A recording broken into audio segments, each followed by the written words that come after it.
E estamos de volta com o BBcast, seu podcast de automobilismo e outras nerds. No episódio de hoje vamos falar sobre o GP de Baku, vencida por Max Verstappen e na dobradinha, né? Lógico, não podemos deixar de falar do Sérgio Pérez, que chegou na segunda colocação. E aqui comigo está a Débora Santos Almeida. Bem-vinda, Débora. Olá, amigos, sejam bem-vindos a mais este episódio do BBcast. E assim, gente, cansei da Ferrari, sabe? Cansei. Se ela estava aí em algum momento, pensou em disputar esse campeonato, tá errando feio, tá errando rude, entendeu? Então assim, pare, Ferrari, apenas pare. Quer dizer, melhor não parar muito, né? Porque ultimamente tá abandonando bastante corrida. Exato, e vale lembrar aí que a Ferrari mais um abandono duplo e vamos comentar bastante aí porque outros carros com motor Ferrari também sofreu. Mas antes vamos agradecer aí a todos os nossos apoiadores, aqueles que auxiliam o Boletim do Paddock na sua manutenção e sua continuação.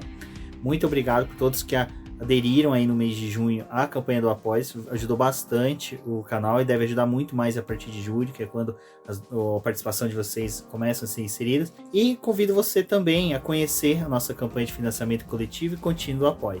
Também participe lá das nossas lives que são realizadas no nosso canal do YouTube. Se você escuta o nosso programa por algum agregador, né, também passe lá pelo YouTube e conheça o nosso canal, verifique os vídeos e também participe das lives às terças e quintas-feiras quando a gente tem corrida.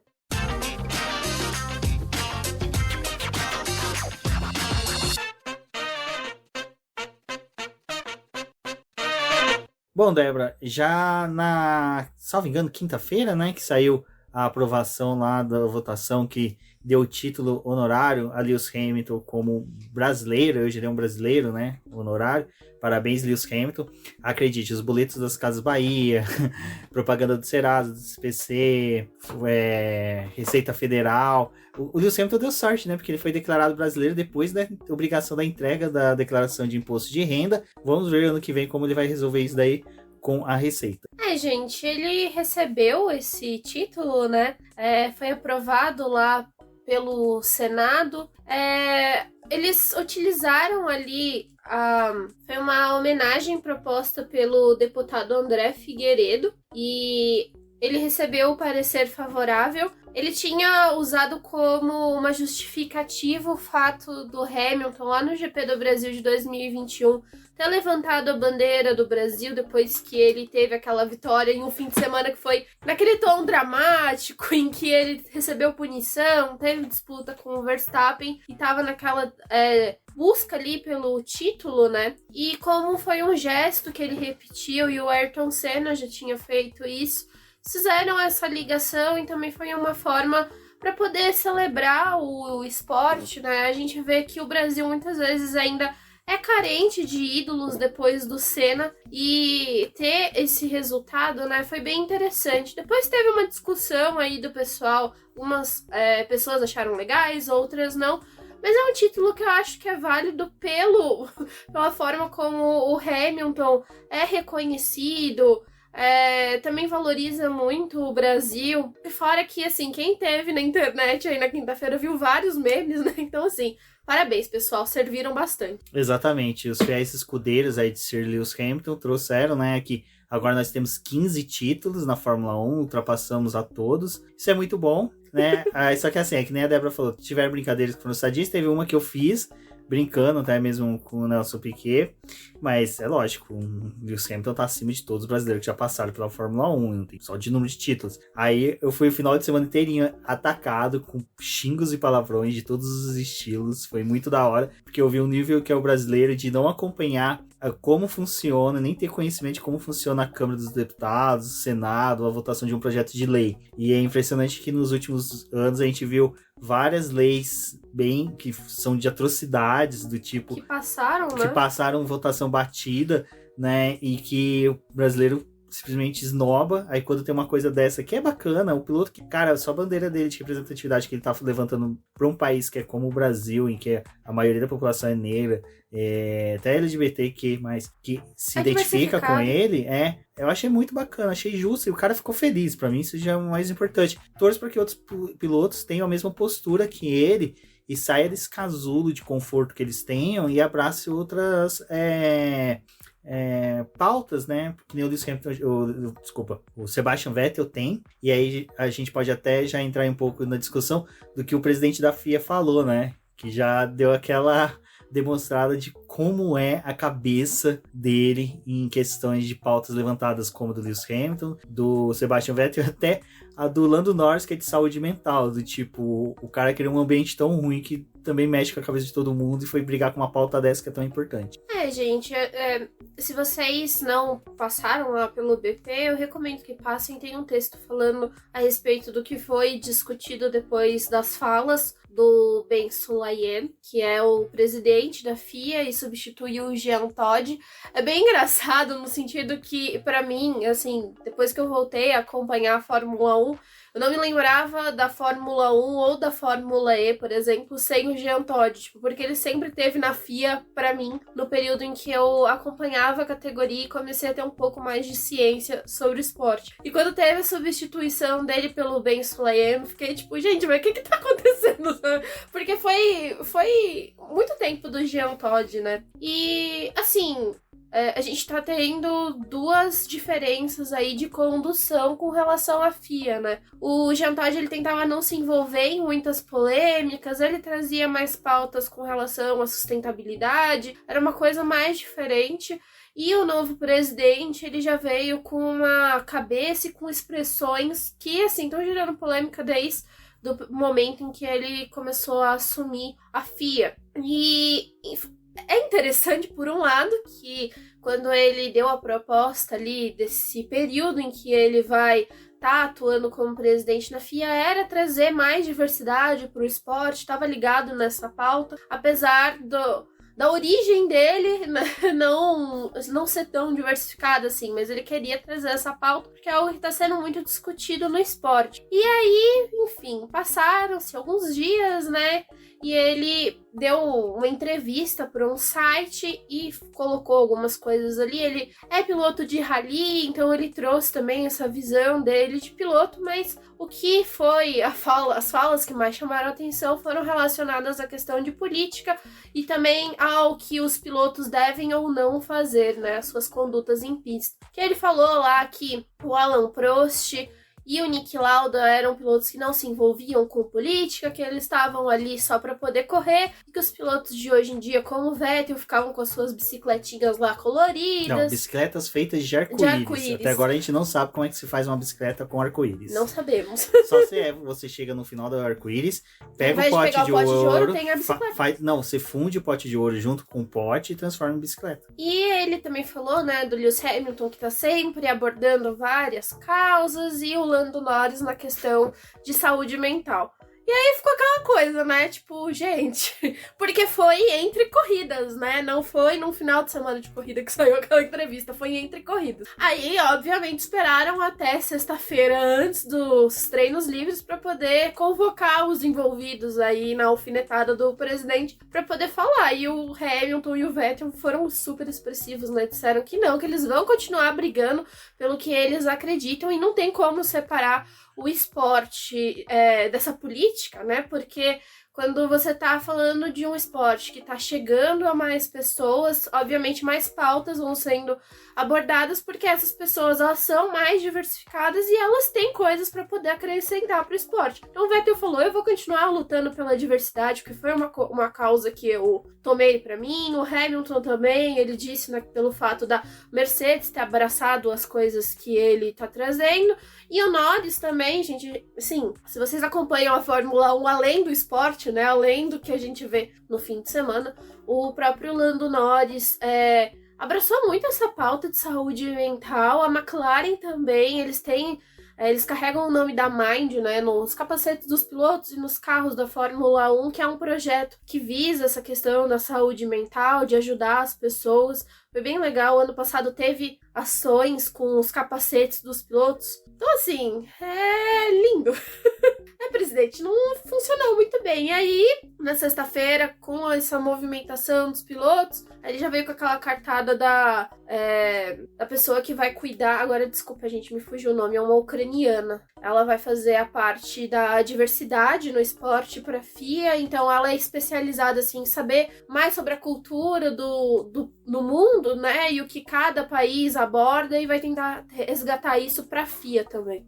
A minha opinião sobre isso daí é um pouco assim, cara, o pensamento dele é muito retrógrado, é um pensamento de um presidente da FIA dos anos 50 e 60, que não cabe mais hoje em dia, sabe? Você tem já equipes que é montadas por pessoas de comunidades LGBTQ+, você tem na própria W Series uma equipe que é formada por pessoas que querem financiar uma equipe para pessoas, para minorias. Então você tem a própria W Series hoje, né, que é uma categoria importantíssima para ajudar na pauta dessas discussões. E ele atacar 2 multicampeões que têm voz ativa e são ouvidos, e atacar um futuro multicampeão que hoje é um dos estrelinhas do Reino Unido, né? O Norris junto com o Russell hoje são os queridinhos da Inglaterra. Então, assim, não é a melhor forma para você assumir a administração de uma federação como é da FIA, mas torço para que a mentalidade dele mude e que Lewis Hamilton, Sebastian Vettel e Norris não parem com os discursos dele e que outros pilotos realmente abracem isso. Eu sei que tem pilotos ali que hoje já estão num status que eles poderiam ter esse tipo de discussão, mas que por N motivos ali hoje, eu acredito que a maioria financeiros, não atuam dessa forma. Na realidade, a gente vê que a maioria dos times, eles acabam sendo omissos, né? Há muitas causas que são discutidas no paddock, a gente vê que alguns times não acabam abraçando e fingem que, tipo, nada tá acontecendo, que não precisa ser falado sobre isso. Muitas vezes a gente até se questiona por que alguns pilotos não falam sobre as coisas, mas é muito também pela liberdade ou pelo que seus times abraçam, né? Então, não são todos que são multicampeões como o Vettel e o Hamilton são e acabam utilizando da voz ali para poder falar. Seria mais interessante se outros pilotos também abraçassem as causas e ajudassem. Ou pelo menos, assim, tipo, né, ajudar o colega ali que tá falando uma coisa, não deixar as pessoas sozinhas, né? O Hamilton mesmo falou que espera que no futuro da categoria mais pilotos também abracem causas e que não seja só ele e o Vettel, tipo, que estejam falando sobre isso, né? Até porque em algum momento os dois vão sair da categoria e aí, tipo, vai acabar, ninguém vai mais falar sobre nada disso. Mas só pra poder finalizar, uma coisa que aconteceu que foi bem legal nessa semana, né, também, foi o fato da Alpine ter abraçado a Racing Pride. Eles formaram uma parceria e vão atuar para poder construir uma parte ali na equipe em que as pessoas tenham mais liberdade, quem faz parte desse grupo LGBTQIA+, possa se sentir mais confortável dentro da sua equipe. A Aston Martin foi a primeira que aderiu à campanha do Racing Pride, então foi bem legal que a Alpine também veio com essa ideia. E a gente, né, eu assim, foi pequeno, mas dentro início, da Ferrari, né? Não, mas não tô, nem na Alpine, da própria Ferrari. A Ferrari, ela colocou a hashtag série Ferrari, né, que eles carregam ali no carro, na parte da frente, onde tem a asa, eles colocaram a hashtag com arco-íris. Então, assim, é uma coisa pequena, vindo do tamanho que a Ferrari é. Mas já é interessante porque a Ferrari, ela é bem retrógrada em muitas coisas, assim, tipo, apesar dela, quando vem aquelas coisas de diversidade, ela fala, nós temos mulheres aqui, nós, tipo, apoiamos, mas ainda falta muita coisa pra equipe. Então foi legal também, de certa forma, eles colocarem essa hashtag ali, porque já vai começando a estimular pra gente ter algumas outras campanhas dentro da equipe, como a Alpine fez, a Mercedes fez e a Aston Martin. Bom, para quem se lembra ali, depois que acabou o GP de Mônaco, ainda teve aquela discussão de se as Red Bulls tinham ou não passado em cima da linha da saída dos boxes. Gerou um certo burburinho ali e depois a gente ficou até na discussão se era válido ou não. Eu, por exemplo, fui um dos que falou taxativamente que se a regra é não passar por cima, a partir do momento que você encosta a roda, você deve ser punido. E isso eu falo desde a época que o Felipe Massa foi punido aqui no GP do Brasil e foi uma das primeiras vezes que eu vi a discussão dessa regra.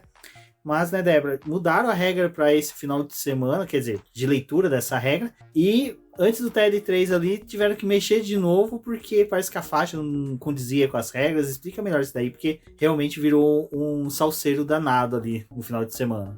A gente tem que lembrar que a gente tem agora 2 diretores de prova, né? E eles têm que revezar para poder fazer as corridas, mas o Niels Witt tá cuidando muito mais da Fórmula 1, ele tá indo a mais GPs. Então a gente teve a divergência que lá em Mônaco, quando foi apresentado as regras para os pilotos e quando falaram lá no briefing, né, utilizaram a regra do ano passado, que dizia que você não podia pisar na faixa, porque aí se você pisasse você ia ser punido. E, na verdade, a regra que foi mudada para 2022 diz que você pode pisar na faixa, que você não pode cruzar ela. E a cruza significa que o pneu inteiro tem que passar para o lado de fora, né, ali da faixa, extravasar o limite dela, diferente do que era acordado até ano passado. E aí, isso foi corrigido para essa etapa, então vão seguir a regra de 2022, não vai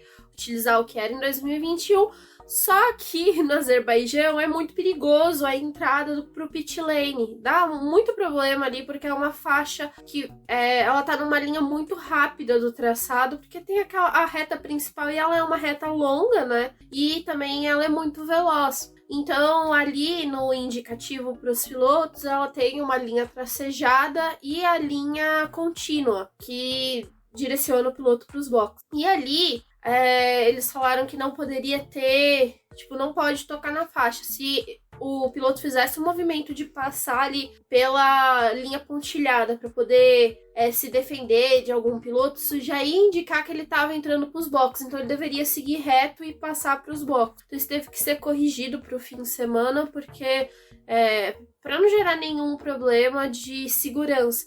A corrida da Fórmula 2 com o pessoal um pouco mais violento, porque o pessoal da Fórmula 1, a gente teve o Yuri Vips fazendo a cruza da linha na hora que ele tava tentando defender a posição, só que assim, teve reclamação dos outros pilotos porque ele tinha feito isso, ficaram mostrando bastante lá na transmissão essa imagem, só que no final das contas, né, Yuri Vips é tão lascado igual a Ferrari que ele também abandonou, ele bateu na curvinha lá do castelo e abandonou. Então, assim, de certa forma, a polêmica foi um pouco cessada porque ele não terminou na frente de ninguém, né, ele acabou com a corrida dele. Mas tiveram que fazer essa alteração, né. Eu acho que ainda vamos ver muita discussão disso por causa de 2 fatores.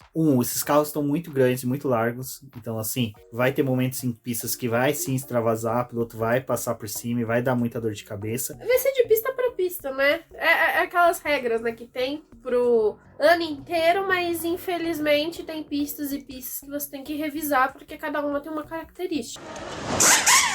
Na minha visão, o Stroll nada mais é do que aquelas tartarugas verdes que são as vilãs do Copa, no Mario. Porque, cara, ele chegar em Baku, ele fica possuído, né, pelo castelo ali. Parece que o castelo em cima tem um cristal que emana algumas coisas na cabeça dele, que o bicho vira, sabe, piloto de kart endurance. Tem que resolver tudo no borrachão e na pancadaria. Porque várias bandeiras amarelas, principalmente causado pelo Stroll, e isso foi até durante a corrida, eu acho que já para limar o Stroll do bate-papo. Vale falar que não foi um final de semana feliz para ele novamente em Baku, né? Não foi, né, gente? Pois é. Quem assistiu os treinos livres ali viu ele errando muito o traçado. Não é um traçado muito fácil, né? Ele é muito rápido e tem a questão dos freios ali e os carros têm uma configuração quase própria para correr no Azerbaijão, né? Então, eles fazem algumas mudanças ali, mas a suspensão não chega a ser aquela suspensão que utilizam em Mônaco, é mais uma configuração como a de Spa. E ali eles têm que também ir dosando nos carros, né, a eficiência do freio, porque você vai ter freadas bruscas, né, tem aquelas curvas de 90 graus, então exige muito que o carro tá ali acelerando muito e aí do nada ele vai ter uma freada brusca e isso acaba atrapalhando. E o Stroll, meu Deus, ele conheceu as áreas de escape ali, né? Teve que voltar algumas vezes pra pista. Parecia que ele não estava muito confortável com o carro e a gente já conseguia olhar nos treinos livres uma diferença entre ele e o Sebastian Vettel. O Vettel estava muito mais confortável, também é um piloto que pontuou com regularidade nesse circuito. Então, a gente fez até um Space na sexta-feira, porque não tivemos a live na quinta, e eu falei, gente, eu tenho quase certeza que o Stroll vai bater, porque ele tá descontrolado na sexta-feira, e de fato, no sábado, quando teve a classificação, ele bateu no Q1 e foi eliminado, né? Sim, depois a Aston Martin foi lá, verificou o carro dele, a Aston Martin e a Mercedes passaram trabalhando no motor do carro do Stroll, porque na classificação falaram que ele estava com uma potência abaixo do que era a potência designada para classificação. Só que foi até bom que aquele carro não tava com a potência máxima para ele, porque ele já tinha batido, entendeu? Imagina ele com o carro mais rápido, que o estrago que ele não teria feito. Exato, e já para limar ele até do bate-papo, acabou sendo eliminado na corrida, a equipe chamou ele pros boxes. Eles falaram, bom, chegou até aqui sem bater, né, filho? Vamos recolher o carro, porque o Vettel já teve uma escapada aí com problema de freio, vai que, né? A gente não tem dinheiro para restaurar castelo nenhum, não. O Stroll, ele abandonou, né? A equipe começou a ver uns problemas de vibração no carro, pediu para ele encostar. Ficou aquela coisa, né? Tipo, abandonou aí. Vamos conservar o carro, né? Não precisa disso. Deixa pra ele correr no Canadá, que é na casa dele. Exato. Bom, alguém que surpreendeu novamente nesse final de semana foi o Pérez, que parece que tá possuído pelo ritmo ragatanga, né? E o cara tá mandando muito bem, correu bem a sexta-feira, conseguiu ser mais rápido do que o Verstappen, colocando pressão, tudo bem. O Pérez já é um exímio piloto de pista de rua, ali na Vila do Chaves ele sempre mandou muito bem, mas o Verstappen também sempre foi um bom piloto. Então, assim, eu acho que essa causa mais do Pérez é o cara que quer mostrar serviço, enquanto o Verstappen é o cara que sabe a potência que ele pode entregar do carro e tem equipe do lado dele, ele não precisa nos treinos livres ficar, né, exigindo tanto. Então, essa pelo menos foi a minha leitura, mas, né, Débora, de qualquer forma, o Pérez parece que ele, depois que renovou o contrato, é o único piloto que renova o contrato e começa a entregar. O Pérez, ele fez uma boa diferença, né? É até difícil de falar, assim, o momento em que o Pérez começou a andar bem, porque desde o começo da temporada ele tá rendendo muito e fez muito sentido a renovação do contrato dele. E aí a gente até ficou naquela coisa, será que vai ter problemas com essa renovação? Porque alguns aí renovam e não conseguem entregar. Mas o Pérez não, ele parece que ele tá muito concentrado. E ele teve uma ótima sexta-feira, assim, terminando na frente do Verstappen, o Verstappen novamente reclamando do carro. No primeiro treino livre, teve uma cena bizarra do Verstappen, do DRS dele, abanando, assim, tipo, aí já deu aquela coisa, né, tipo, vai ter problema de DRS de novo no fim de semana. Não teve, foi passado para AlphaTauri, depois vamos discutir mais sobre isso, mas o Pérez estava muito mais concentrado ali com o carro, tava se achando mais. E em até um momento ali do dia se tornou uma disputa mais Pérez-Leclerc do que Leclerc e Verstappen, que é o que a gente estava esperando. Sim, o Pérez está fazendo muita diferença nesse campeonato, tá sendo legal ver ele disputar, mas a Red Bull tem as suas preferências. Bom, falando em preferências, né, nós temos aí Fernando Alonso, que também andou muito bem na sexta-feira, mostrando que o ritmo da Alpine ia fazer de frente às Aston Martins, né, e também a própria McLaren, que teve uma grande oscilação entre os pilotos. Daniel Ricciardo e Norris andando bem próximos, mas bem ao fim do grid, né? A gente teve uma oscilação da McLaren, em um treino livre eles não foram muito bem, no segundo eles estavam andando melhor, chegaram a ficar no top 10 e deu aquela divergência, né, do trabalho que a McLaren tá fazendo, mas eles ainda estão tentando se achar com esse carro. Eles estão praticamente igual a Mercedes, né, vai testando as coisas durante o fim de semana para poder obter uma melhor configuração e fazer um bom trabalho. Mas foi interessante que o Ricciardo e o Norris estavam andando mais próximos e isso se repetiu tanto na classificação quanto na corrida. E, enfim, né, gente, voltou aí, teve o Azerbaijão, novamente aqueles problemas com os saltos. Os carros da Mercedes e McLaren saltavam bastante, assim como o da Ferrari. Tá sendo um problema. Até o Russell falou, né, que eles estão discutindo para poder talvez ter uma mudança no regulamento. Vamos ver o que vai acontecer, né? Sobre essa mudança de regulamento, sobre o golfinhada, né, sobre o Purse lá, eu sou a favor de que abra uma brecha para poder as equipes que estão sofrendo demais possam, sabe, ter atualizações para poder resolver isso, porque agora é questão de saúde. A gente vai comentar um pouco mais sobre isso à frente. Mas sobre a McLaren, eu acho que o final de semana dela depois foi positivo, na hora que a gente for comentar sobre a corrida. vamos já falar da classificação, né? Eu acho que o mais interessante é a gente já começar comentando um pouquinho sobre a confusão que é os pilotos entrarem na pista ali em Baku. Todo mundo quer aproveitar vácuo, ninguém quer ser o primeiro, ou quem quer ser o primeiro quer andar o mais rápido possível para quem tá atrás não utilizar do seu vácuo. E nessa teve uma confusão ali da Haas, seu vácuo, ficou parecendo um sovaco. Besta. Então fala agora da confusão da Haas. Então, gente, confusão da Haas, né? Ai, Cristo, tem que investigar a confusão de dupla de piloto, enfim. Na verdade, tipo, foi um negócio... É meio ridículo, mas tem regrinha pra tudo, né? Então tem regra pra isso também. Mas foi a forma como os carros da Haas tinham sido liberados lá pra poder entrar na fila do pit lane. E aí tem toda uma questão da forma como é feita a distribuição dos box, dos times, né? Quem fica mais perto da saída do pit lane, quem fica mais distante dela, e ali tem a distribuição dos box. O da Haas fica mais distante porque isso é montado conforme a posição do campeonato, e essas equipes na saída ali durante a classificação, elas só podem estar à frente dos outros competidores se eles forem liberados antes que todo mundo saia. Então aí eles podem ir lá mais pra fila da frente. Se eles forem optar por sair junto com todo mundo, eles têm que respeitar a saída em ordem do que a posição dos boxes. E aí a forma como a Haas foi liberada ali deu problema, porque os pilotos ficaram parados onde não era adequado eles ficarem, meio que, tipo, teve um furo ali de fila, e aí também teve a ordem do Kevin Magnussen com o Mick Schumacher que estava errada. A FIA investigou, mas assim, não tinha punição pra ninguém, porque é uma coisa que não foi culpa dos pilotos e não é culpa da equipe, de certa forma, mas é algo que eles vão revisar até mesmo no regulamento do que tá estipulado, porque, assim, pra não dar problema pra ninguém e pra não ter essa discussão de, tipo, aonde você tem que estar no momento que vai ter a liberação. Isso daí é complicado, porque a Haas parece que todo final de semana ela tem que criar alguma coisa, né? Se os pilotos não batem, ela tem que criar tumulto nos boxes, sabe? Parece que... Tem que dar uma emoção, né? Tem que dar uma emoção. Bom, e quem tava cheio de emoção esse final de semana foi os boxes da Aston Martin, né? Porque até durante a semana a Fórmula 1 fez a questão de ressaltar, e até algumas outras páginas, de que Sebastian Vettel é o piloto que mais bem pontuou e sempre esteve bem em Baku, e novamente, né, chegou ao Q3, mas é aquela coisa, né, a equipe comemora, Q3 do Vettel, Stroll bateu, tristeza. Vão ter que trabalhar, Os mecânicos do Vettel tudo beber cerveja, tudo lá nos petiscos, mecânicos do Stroll lá reformando o carro.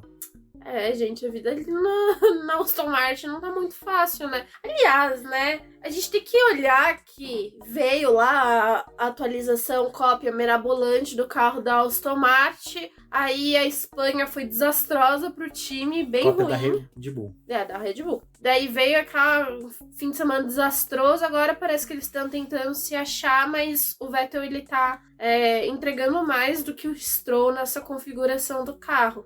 Vamos ver se o Stroll consegue botar a cabeça no lugar, porque tem umas 2 corridas assim que parece que ele tá endiabrado. O que acontece com o Lance Stroll? Lance Stroll e a Amaury Cordell estão conversando? E caiu o questionamento. Exato. Bom, e também, né, Fernando Alonso, que não fez um grande classificatório, mas é também, cara, a Alpine é aquela coisa, você já tem que dar graças a Deus que ela tá terminando corrida, treino, né? Classificar bem já é outra coisa, mas no final ele acabou, né, largando no top 10. Então, né, foi um final de semana aí do Fernando Alonso, em alguns momentos, ir dando volta perto dos líderes, então chamou bastante atenção ali na sexta-feira o desenvolvimento da Alpine, e na classificação... Aí quando as coisas começam a equilibrar um pouco, fica mais difícil de brigar pelo top 10, mas o Alonso conseguiu a 10ª posição para a largada. O Ocon não conseguiu passar para o Q3. Vá. Mas o Ocon tá fazendo uma classificação até boa. Não podemos criticar o Ocon. Neste momento não está podendo. Tem as brigas dele lá com o Alonso, mas deixamos as brigas deles para eles mesmos, eles que se resolvam. Mas foi legal, assim, a classificação do Alonso de pelo menos estar no top 10. E é aquela coisa, né? A Alpine precisa também, assim, como a AlphaTauri, como a própria McLaren, estar mais próximo do top 10 ali para poder pontuar pontuar. E o Alonso passou, conseguiu livrar ali o carro, mas a dupla da McLaren não conseguiu, ficou preso os dois carros no Q2. Então aí a gente vê, né, tipo, quem conseguiu tirar um pouquinho mais. E as velocidades da Alpine na sexta-feira foram as maiores velocidades dos treinos. Bom, e ao final, né, a gente tem ali essa questão que nem eu comentei dos pilotos pegar vácuo um com o outro. A gente viu os pilotos da Mercedes se ajudando para tentar conseguir o vácuo para o outro, e isso fez com que eles se classificassem bem, mas ao mesmo tempo a gente vê o choramingo na Red Bull, onde que os pilotos queriam vácuo, e um não queria ajudar o outro, né, diga-se de passagem. Não era só o Verstappen que não queria ajudar o Pérez, é o Pérez também que não queria ajudar o Verstappen. Ai, gente, ninguém tá querendo ajudar ninguém ali na Red Bull, né? Tá cada um que lute. E a equipe do Pérez tá precisando lutar ainda mais. Só que é muito importante no Azerbaijão você ter o vácuo, né? Então, por isso, foi também um dos motivos de ter uma demora ali para os carros saírem, mas aí vai lidar com o trânsito, porque não dá para todo mundo conseguir a distância que precisa, um atrapalha o outro, mas a Mercedes estava fazendo esse trabalho de liberar os pilotos um mais próximo do outro, até porque o Hamilton estava com muita dificuldade com o carro. Novamente, a Mercedes voltou a fazer testes ali com o Hamilton e com o Russell, né? Então eles estavam com configurações diferentes, o Russell na configuração neutra do carro e o Hamilton numa configuração mais diferenciada, e aí o Russell teve que trabalhar com o Hamilton ali para poder dar vácuo e ajudar a empurrando ele pro Q3. Teve umas horas ali que parecia que, tipo, ele ia parar, era no Q1 mesmo, sabe? Mas funcionou esse trabalho da Mercedes. Tá sendo legal. Agora na Red Bull é cada um que lute se conseguir achar um carro da Ferrari pra poder pegar o vácuo melhor.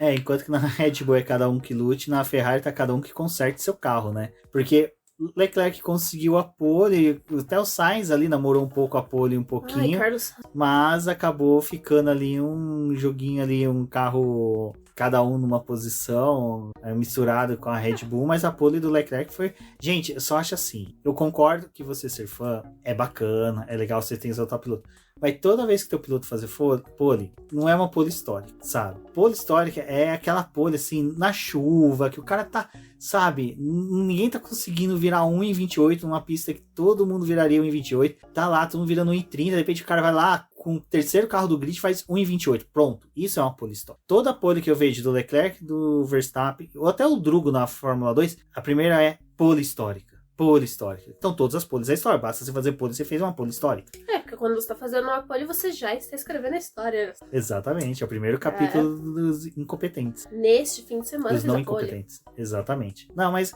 é uma coisa que, sei lá, cara, é os remédios que estão me fazendo ficar chato. Enfim. Mas eu acho que foi legal a classificação, no sentido que, tipo assim, mostrou que a Red Bull e a Ferrari tão diferentes do grid. No Azerbaijão teve muita diferença do que era o restante do grid, o que eram os 4 primeiros. Carlos Sainz fez uma ótima primeira volta, provavelmente torceu ali pro Leclerc bater pra ele ficar com a pole, mas foi ele que deu uma bitoquinha no muro e acabou prejudicando a volta dele, e aí teve que se contentar com a 4ª posição, e a Red Bull foi lá e fez mais um tempo melhor, e novamente o Pérez esperando o Verstappen, né? Exato, essa do Pérez esperar o Verstappen acho que é legal, porque a gente vê o Jos Verstappen de cabeça quente, né? Não é só por Hungaroring em 1994. Ele deve ter ficado pensando, e aí, vamos inverter já logo na largada? O Pérez vai largar que nem o Bottas, de ré. Exatamente. Bom, domingo, né, a Ferrari já começou assim, hoje teremos um bom dia, será um dia maravilhoso, os pássaros estão cantando, está tudo certo, né, nosso querido lá, membro do canal do BP, o Metia lindo, né, bonito, desculpa, ele tava todo felizão, Carlos Sainz já com sangue nos olhos, mas no começo da corrida ali, né, já temos o abandono de Carlos Sainz, e poucas voltas depois que a Ferrari esboçou uma boa estratégia, até indicava que sim, os estrategistas estavam no bom dia, mas seus mecânicos e engenheiros não, pois Charles Leclerc, a chaleira vermelha, e eu tenho até uma chaleira vermelha de café, não lembro muito ela, abandona a corrida. Olha, naquela hora eu lembrei das sábias palavras do meu vizinho, filha da puta, quem que colocou esse cara nesse lugar? Porque olha, Leclerc não merecia isso. Eu não sou fã do Leclerc, até um beijo pra Carol. Cara, Leclerc não é um piloto que me agrada muito, na verdade, só agrada quando assisto Stranger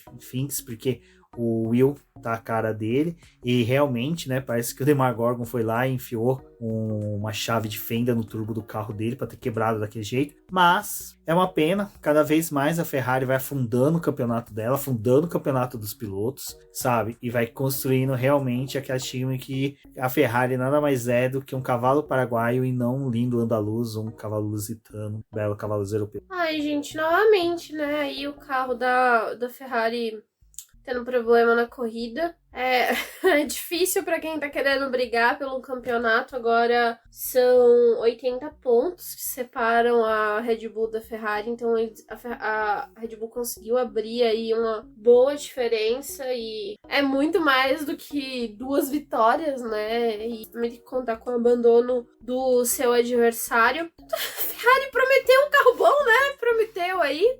Estávamos iludidos. O problema é, na pré-temporada, os carros da Alfa Romeo e da Haas estavam dando alguns problemas. Eles quebraram algumas vezes, então acendia um alerta com esses carros, mas muitos dos problemas que eles tiveram não era exatamente no motor. Então, tipo, e aí? E agora, novamente, mais um abandono. Porque, assim, se fosse só o abandono do Sainz... Na verdade, se o Sainz tivesse abandonado por um erro de ter passado reto, mas não foi o motor. E aí, Coitado. o Sainz, gente, é o Sainz entregar na mão de Deus, entendeu? O Sainz ele tem que tomar um banho de sais, viu? Pra poder liberar ele desses encostos. É difícil. Eu fico imaginando o pai dele. O pai dele deve estar pistola e deve estar feliz que pelo menos conseguiu assinar o contrato antes, né? O pai dele já tá negociando pra ele voltar pra McLaren. É possível. Tomara. Mas o Leclerc, tipo... É triste, cara, porque ele de novo, mano. De novo tá acontecendo comigo isso daqui. Que inferno. Tô vivendo no loop no dia da marmota, sabe?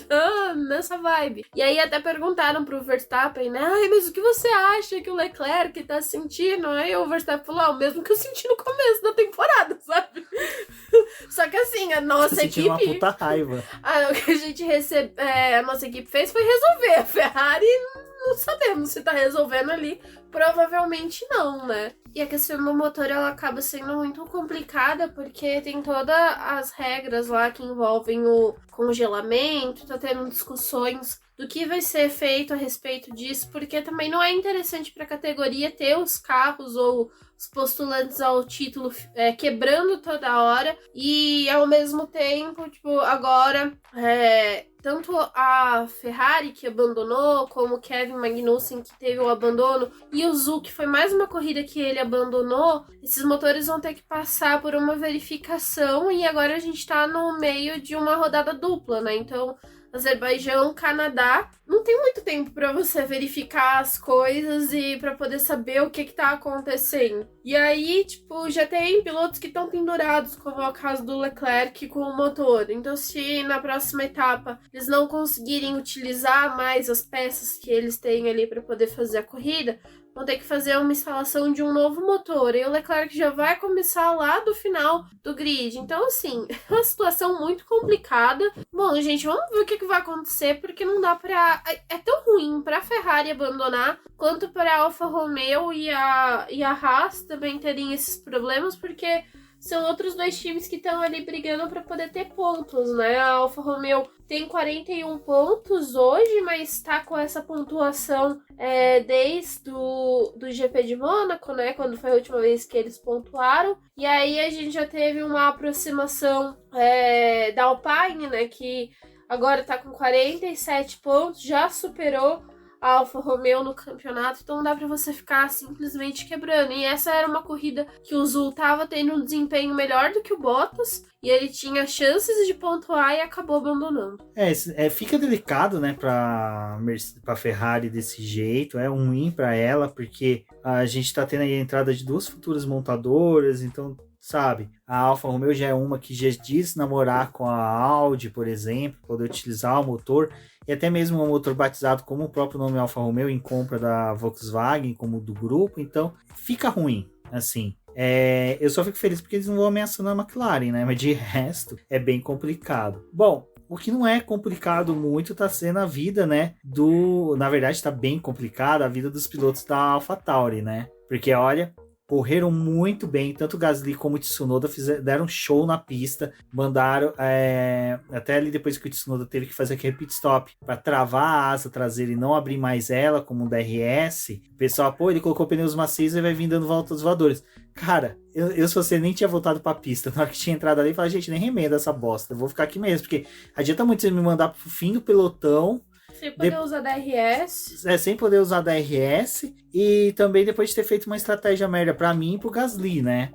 E a AlphaTauri, ela é muito complicada em questão de atualização não, né? Na verdade, de estratégia. Assim como a Alfa Romeo, desculpa, gente, é muita equipe com A. Mas a Alfa Romeo e a AlphaTauri, elas são bem ruins de estratégias. Perdem pontos, às vezes, por não estar prestando atenção nas coisas que estão acontecendo. E olha, sinceramente, a corrida do Gasly e do Tsunoda estavam sendo legais, porque os dois estavam na zona de pontuação. O Tsunoda tá num ano muito melhor do que ele vivenciou no ano passado, né? Então, é um piloto que, poxa, tá conseguindo andar melhor, tá ali brigando por resultados melhores, mas tem o empecilho da própria equipe. E o menino tava em sexto quando ele teve aquele problema com o DRS, né? E eu também vi o pessoal falando, mas por que eles não permaneceram na pista? Por que tipo, ele foi chamado para poder entrar? Então, o problema é que ali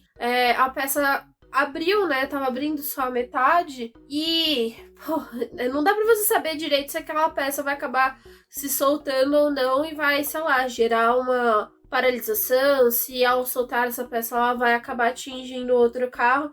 Então, quando eles viram a movimentação de só uma parte do DRS, não dava pra poder saber como estava o outro lado do DRS, né? Se ele estava preso ou não. Então aí foi um dos motivos para poder chamarem o Tsunoda para os boxes e pedir para a equipe fazer o reparo.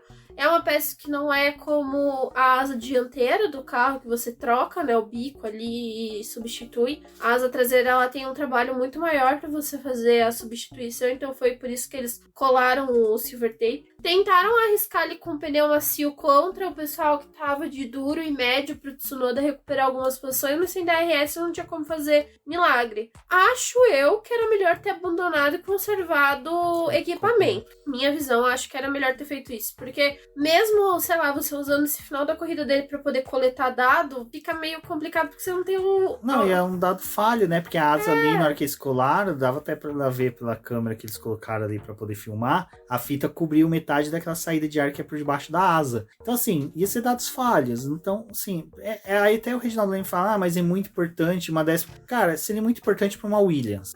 Não pra uma AlphaTauri que consistentemente pode chegar até um top 10. Então, assim, pra mim foi besteira. E a parada dele já foi ruim, né? A substituição do pneu foi péssima ali. Nossa, o que foi das substituições de pneus das equipes Red Bull esse final de semana? Já era o próximo item da pauta. Substituíram, né? Botaram o pessoal da McLaren pra poder fazer os pitstops. Nossa, gente, tava horrível. Tava horrível assim, tava horrível pelo mútil, né? Porque a do Pérez ali... A do Pérez...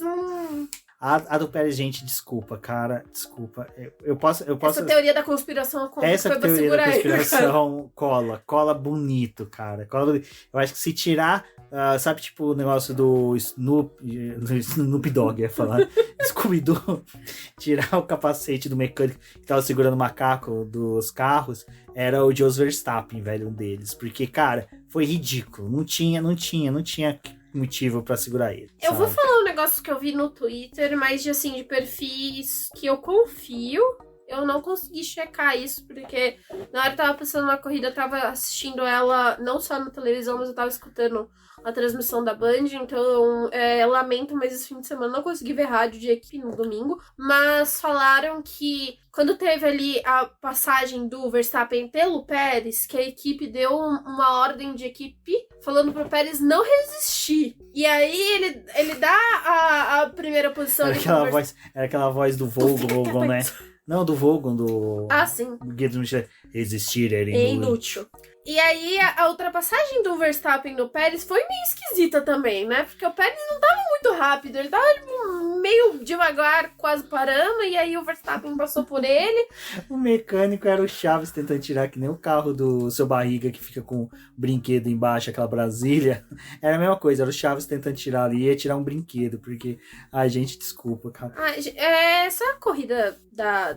Porque, cara, um final de semana eles estão falando, não, mas tudo bem, assim, os dois brigarem pelo campeonato, né? Ferrari morreu já, então vamos... Eles que lutem aqui. Vamos deixar eles, pelo menos, proporcionar um entretenimento pra galera que tá assistindo a corrida. Aí, isso... 23h59, né? Meia-noite, aí veio... E aí, Pérez? Não resiste. Aí o Verstappen passa. Pouco tempo depois, vai fazer a parada dele, que já tava com o pneu cagado. Ah, vamos dar uma segurada aqui no carro. Ah, gente, olha, aquela parada ali, eu compro a teoria da conspiração de que aquilo ali foi pra segurar o piloto. Dessa vez, a equipe prejudicou o piloto. Não, dessa vez eu compro. Dessa vez eu compro com certeza. Não tem como. Até mesmo porque, assim, se o Pérez vencesse a corrida, ele ia terminar com 136 pontos e o Verstappen com 143. Então, tipo, 7 pontos de diferença.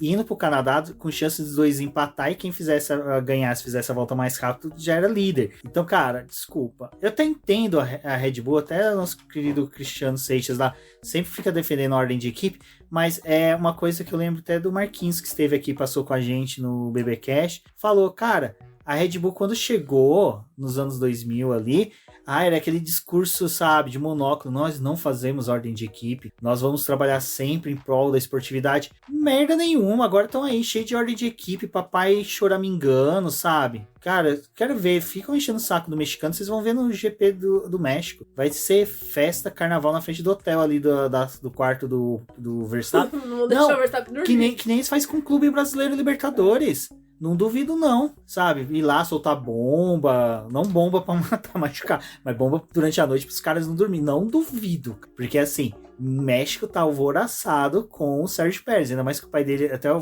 brinquei no Space, e é verdade, o pai dele tá usando muito a imagem do filho pra campanha. Ele nega, mas ele tá usando muito como o melhor mexicano de todos os tempos. Realmente o Pérez se tornou o melhor mexicano de todos os tempos, né? Mas assim, eu não duvidaria que GP do México fosse tipo quando o clube brasileiro vai jogar no México, que tem foguetório, torcida organizada fica em volta do ônibus, chacoalhando o ônibus. Anotem. Assim, a gente sabe que essas coisas vão acontecer. A ordem de equipe é aquela coisa que já tá meio anestesiada, né? Vai acontecer, mas sei lá. É um mal necessário na Fórmula 1, mas ok. Eu acho mas nesse momento, tipo, os dois, eles não estão brigando pra poder se matar. Tipo, não era Pérez e mas eles estão querendo... Stroll, que não podiam se encontrar na pista, que eles faltava morrer os dois. Pérez e Ocon. Isso aí. É que o Stroll normalmente já pega pra explodir o outro. Ele tava também ali Mas enfim, não é essa dupla. E o Pérez, ele tem... Não, o Pérez também, ele não tá sendo aquele piloto violento pra poder disputar a posição. Ele já teve umas brigas aí que nesse ano e também no ano passado que foram bem limpas. Assim, a gente nem esperava que isso fosse acontecer pelo perfil do Pérez de anos atrás. E aí a equipe, tipo, na melhor... Porque, gente, eles não têm o que fazer, tipo, agora. Vamos pôr uma hipótese. 2016, quando o Hamilton abandonou ali na Malásia, deu chances matemáticas, ajudou pra caramba o Rosberg. Hipoteticamente, o Verstappen vem me abandonar no Canadá. O Pérez assume a liderança do campeonato. Mano, eu se sou o Pérez, falo assim, que cancela meu contrato pro ano que vem, vou ser campeão e me aposento da Fórmula 1, sabe? Então foda-se. Eu não vou deixar, sabe, aquela coisa assim, que até o Thiago Mendonça falou uma vez quando o Leclerc deixou passagem pro Verstappen na Áustria, é que é o seguinte, cara, na última volta, por fora, nem mãe passa. E isso é uma coisa que todo mundo que é de kart indoor fala. Não vai passar. E aí vai virar uma temporada que nem foi 2016 da Mercedes, ou que nem foi lá 2012, 2013 da própria Red Bull, com o Mark Webber e Sebastian Vettel brigando, batendo, que nem foi o GP da Turquia. Então, assim, a própria Red Bull tá plantando uma merda assim, porque pro Pérez, beleza, termina em P2, faça a volta mais rápida, que terminou com a volta mais rápida, se não me engano. Se não me engano, sim. Então, cara, pra ele tá ótimo, ele tá lucrando pra caramba. Agora, o risco que é você deixar o cara nervoso, ressentido, aí chega uma hora que ele fala assim, quer saber? Ganho, não tô escutando vocês no rádio mesmo.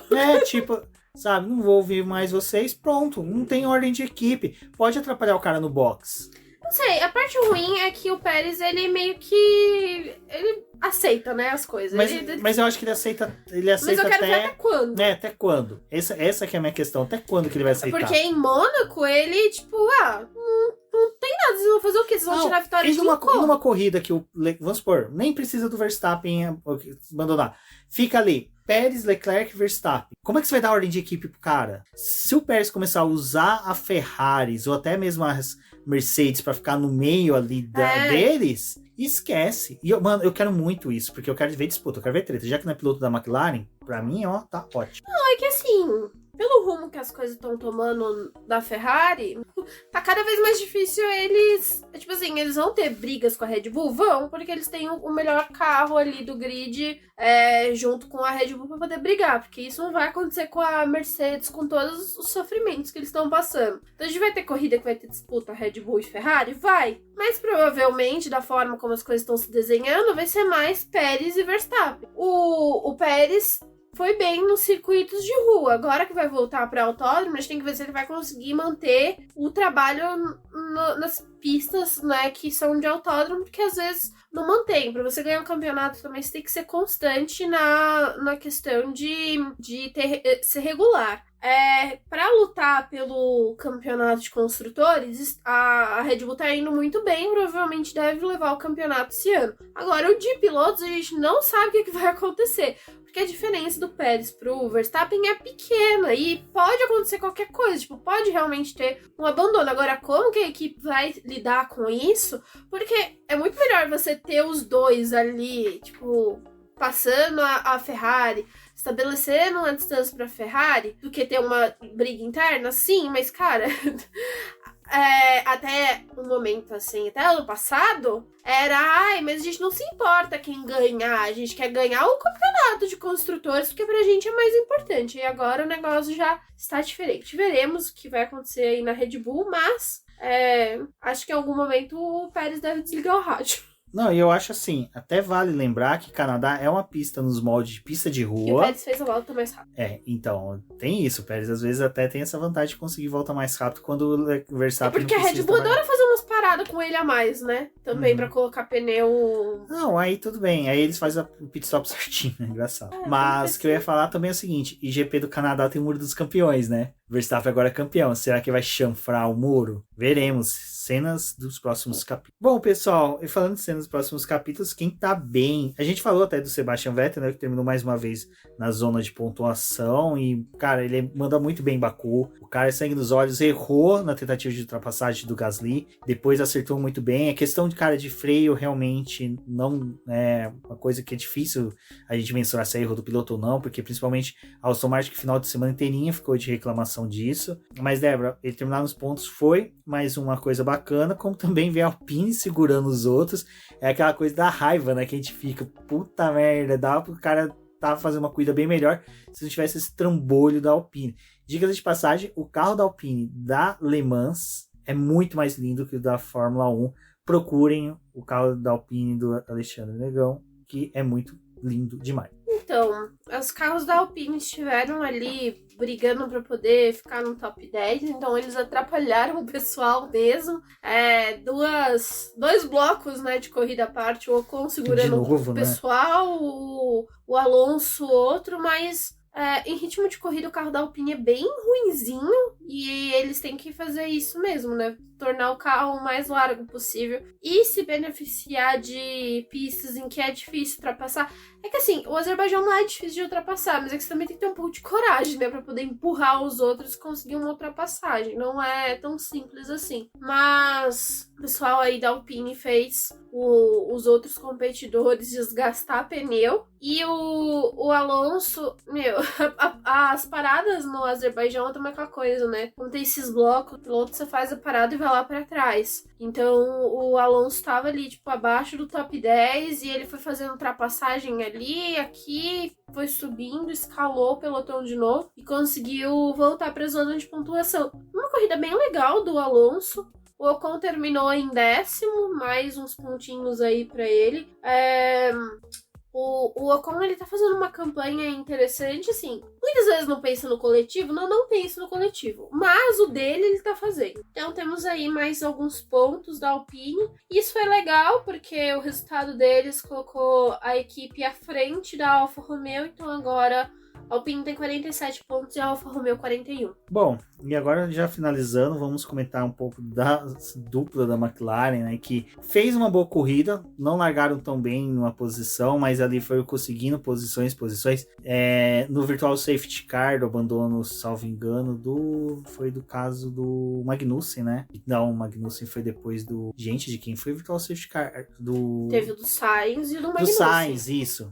O do Sainz foi no começo da corrida e o do Magnussen no final. Que o Leclerc parou, né? Mas ali vários pararam e menos os pilotos. Nos dois safety car a Ferrari usou, né? O Leclerc para no primeiro do Sainz e abandonou o segundo. E depois do Magnussen já tinha abandonado. Do Magnussen já tinha abandonado. Era a Red Bull, na verdade. Desculpa aí. Na segunda eles aproveitaram para cruzar o pit lane. O Leclerc terminou a corrida. Eles atravessaram o pit lane para levar as caixas embora. Desculpa, gente. Mas o da McLaren foi uma boa corrida dos dois pilotos. Teve aquele lance dos rádios ali que é normal. Durante a corrida os pilotos pediam a vez para ultrapassar, mas eu acho que a McLaren, o André Sadio ali junto com os demais foram sábios em não dar posição para um nem de preferência para o outro. Realmente a corrida dos dois eram corridas com estratégias diferentes e no final foi boa a pontuação. Eu acho que dessa vez realmente vale ressaltar aí que o trabalho do Daniel Ricciardo foi bom, sabe? Não tem como falar que ele poderia ter feito a mais nem a menos, porque ele terminou na frente do Lando Norris, que é o piloto que realmente está entregando pela equipe, né? E no saldo positivo da McLaren, que já teve até o Pato abandonando na Indy hoje, então a posição do Daniel Ricciardo e do Lando Norris para os McLaristas é uma satisfação. O Ricardo ele fez uma estratégia diferente da do Norris, né? O Norris larga de pneu médio e o Ricardo com os duros. Então o stint do Ricardo era mais longo do que o do Norris. E ele conseguiu terminar a corrida na frente do Norris. Teve aquela discussão ali de quem é que ia buscar o Alonso para poder pontuar mais. E aí estavam até pensando em fazer uma inversão, mas depois não aconteceu, né?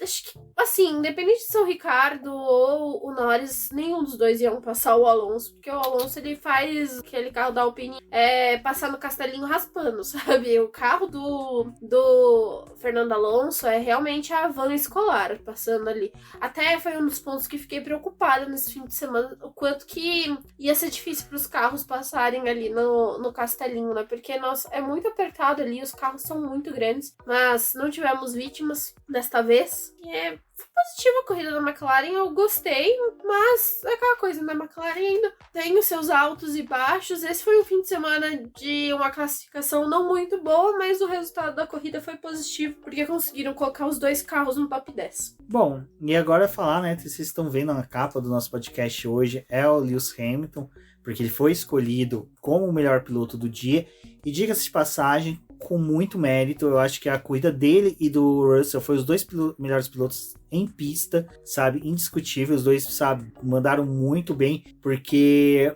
a Red Bull tava entregando que a Red Bull já vem entregando, então você não tem nenhuma novidade, cara, tá ok. Mas o que eles fizeram foi algo surpreendente, tem muito mérito sim.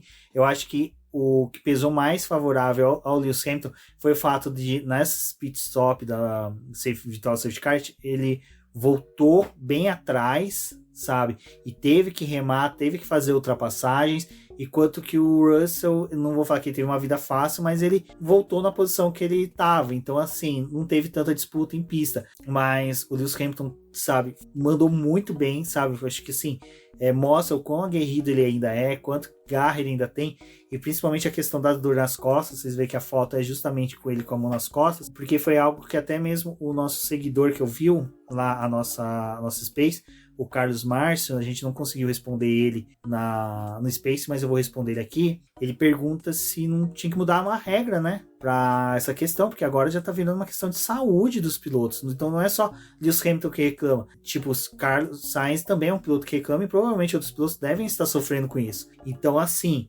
eu fico imaginando o Tsunoda, porque eu que sou baixinho, eu quando ia naqueles brinquedos do Hop Hari e do Play Center, eu me machucava todo, porque, tipo, os brinquedos eram construídos pra pessoas de 1,80m, tipo, eu com 1,60m, sabe, ficava uma jujuba dentro de um saquinho sendo chapalhado. Então eu imagino ele também deve estar com problemas, então assim... Foi uma coisa bem interessante o que o Carlos Sainz falou disso, né? Ele falou, todo mundo está com problema, todo mundo reclama na coxia, mas ninguém quer falar nada, tipo, pros repórteres ou pro pessoal, porque não quer ficar mostrando que é fraco e que tem problema, não. Então, tipo, tem vários pilotos que, né, querendo ali mostrar o quanto homens eles são e o quanto eles, né, são ótimos esportistas, não querem ficar falando de problemas. Só que, cara, é uma questão de saúde, né? O próprio Sainz foi lá e falou, olha, se a gente continuar correndo nesses carros aqui, não é coisa pro futuro, não. A gente já tá sentindo as costas doer agora, então eu quero ver o que vai acontecer até o final da temporada. E é aquela coisa, tem como resolver? Tem. A FIA vai querer mexer no regulamento? Não. Então, aí que tá. Tem dois motivos também para alguns pilotos não reclamar. Lógico que Max Verstappen e Checo Pérez, eles não vão reclamar porque eles estão com o melhor carro. Eles têm medo de, tipo assim, de abrir uma brecha do regulamento para todos os carros serem modificados para sanar essa golfinhada e acabar mexendo no carro deles e o carro deles virar uma bosta, como aconteceu com a Mercedes de 2020 para 2021, que só teve uma mexida no assoalho por regra e o carro virou uma draga. E a mesma coisa eles vão mexer no assoalho. E se mexe no assoalho da Red Bull e destrói? A mesma coisa a Ferrari. Por mais que seja, você vê o Carlos Sainz falando, mas não vê o Leclerc deve estar seguindo a mesma coisa. Fala, cara, é perigoso mexer nesse carro. Vai que mexe e o carro não fica tão bom, né? Então, assim, eu particularmente, eu acho que deveriam mudar por questão de saúde. Para quem trabalhou em escritórios vários anos sentado, sabe como é horrível, sabe, quando você começa a sentir dor nas costas. Imagina, você sentadinho ali no escritório, com ar-condicionado, cafezinho, sabe? Já é ruim ter uma dor nas costas. Imagina um piloto a 300 km por hora que tem que tomar decisões em instantes, sabe? Aquelas fisgas. Nossa, eu fico imaginando, cara, deve ser horrível. E é o que a gente tava falando, né? Os pilotos eles não vão sentados que nem um carro de GT, que você tá todo preso ali, que suas costas tá bem posicionado no banco, que você tá bem amarrado ali, né? O piloto de Fórmula 1, ele vai deitado no carro, dando pra posição da perna dele, tudo que tá sendo absorvido ali é bem no ossinho da coluna que faz a volta ali, Sim. tipo, da bunda, né? Então, aquele ossinho, gente, dá umas batidas, aquilo ali dói. Imagina você ficar o final de semana inteiro ali saltando e tem circuito que vai saltar muito mais do que outros. Então, assim, não é um negócio de, pô, ninguém tá reclamando, né? Tá todo mundo sentindo. Aí vai chegar, tipo, no final da temporada, ano que vem ninguém corre porque tá todo mundo se doendo. Mas é complicado. Eu ia falar que eu me lembro da primeira vez que eu corri de kart, que cheguei em casa, tomei uma cartela de Dorflex, eu corri se eu não me engano, foi numa terça. Quarta-feira seguinte eu tinha plantão, sabe? Comprei salompas, enfaixei meu corpo inteirinho, parecia uma múmia, sabe? De salompas. Espero que ninguém tenha alergia de AS lá. E a Débora tem alergia a AS, então ela não podia nem sentir o cheiro de salompas, porque ela já começava a ter ataque alérgico, porque salompas tem AS. Então assim, foi uma tristeza. Eu fico imaginando, cara, imagina esses caras, tudo bem, eles têm grana pra ter a melhor massagista do mundo, melhor fisioterapeuta, melhor atendimento, mas cara, mesmo assim deve doer pra caramba, deve ser uma coisa confortável. Mas vale o destaque aí, porque, sabe, foi uma corrida bem legal de assistir do Lewis Hamilton, foi uma corrida bem bacana de assistir do Russell. Eu acho que o prêmio de melhor piloto vai pro Lewis Hamilton, mas é um reconhecimento tanto pra ele como pra equipe, e foi muito legal que o Toto Wolff, antes da corrida, falou, né, que se os 4 primeiros pilotos ali bater na largada, a gente pode ganhar a corrida, fazer até dobradinha. Cara, só faltou os carros da Red Bull, cara, porque ia dar uma dobradinha muito bacana com o Gasly em terceiro. Bom, vamos ver se a questão das costas melhora, mas a Mercedes, ela fez o que a gente já tinha falado, né, em falta de alguns carros da Ferrari, e até mesmo eles estão mantendo essa regularidade de estar ali mais perto mesmo, fazendo um grid à parte do que essas duas equipes, e o Russell com mais um pódio. Esse menino não sai, né, dos top 5, vai ficar no top 5 esse muito ano. Bem. O Russell. E isso eu sinto pena do Hamilton no ponto de ele ainda tá sendo testado, o carro dele ainda tá sofrendo com os testes e tipo, defasando o carro dele. Mas fez dele. uma grande corrida, né? Então, mesmo isso com que eu problema, imagino. Ele fez uma ótima Imagina corrida. ele com carro neutro igual o do Russell, o que ele poderia fazer. até mesmo ajudar até o próprio Russell, né, numa disputa de posição ali. Então acho que assim, cara, tá na hora da Mercedes. Não, e a Mercedes trabalhou muito bem, tipo, tá, vamos fazer a parada junto com a Red Bull. Então, teve o Virtual Safety Car esse lance deles marcar a Red Bull foi muito interessante. Vamos fazer também essa parada aqui. E funcionou tanto que o Pérez acaba voltando em cima do Russell, né? Eles voltam muito perto ali na pista. Então, o trabalho da Mercedes, tipo, eles realmente estão vendo, tipo, e é interessante também pelo fato que eles não estão olhando pra trás no grid, tipo, a briga deles não tá sendo pra quem tá vindo atrás, é pra quem tá à frente. Então eles estão fazendo estratégias, coisas... McLaren, né? Pra poder brigar. Não, e a diferença, gente, olha, a diferença da McLaren pra Mercedes tá brutal. A Mercedes tem 161 pontos e a McLaren 65, então praticamente o terceiro lugar com a Mercedes está definido, mas resta saber aí qual vai ser o futuro da Ferrari e o quanto que a Mercedes, mesmo com esse carro zoado aí, se aproveitando de pódio em que a Ferrari não tá, aproveitando de outras posições aí, não vai conseguir encostar na equipe até o final do ano, porque, né, como a gente bem lembrou, regularidade é mais importante do que, às vezes, ter um resultado esporádico muito bom e outros catastróficos. Exato, pessoal. Bom, já vamos pro GP do Canadá, uma das pistas que eu mais gosto. Acho que no videogame é uma das pistas que eu sempre gostei muito de jogar. É uma pista que também tem muitos acidentes, então vai valer a pena aí acompanhar, torcendo pro seu piloto não sofrer acidente também, né? Jogando aquela urucubaca básica para outros carros e equipes, só não precisa mandar para a Ferrari porque ela se autozica a si mesma. Bom, pessoal, mais uma vez agradeço a todos que ouviram, tiveram paciência aí com a gente, mais de uma hora de podcast, mas foi uma corrida bem bacana. Logo, a gente não falou de tudo aqui, vamos para a live de terça-feira, onde que a gente vai falar um pouco aí de como a temporada da Ferrari tá parecendo muito de Stranger Things, porque coisas estranhas estão acontecendo naquela equipe e merecem ser discutidas. Bom, pessoal, obrigada a todo mundo que escutou o podcast até aqui. Não esqueça de compartilhar nas suas redes sociais, convidar outras pessoas para escutarem o programa. Mandem as suas perguntas e a gente pode responder no próximo podcast ou também na live que vai ser realizada na terça-feira para poder conversar sobre esse pós-GP do Azerbaijão com algumas outras resoluções e talvez até mesmo com um parecer melhor da Ferrari com relação ao motor. É isso e até uma próxima.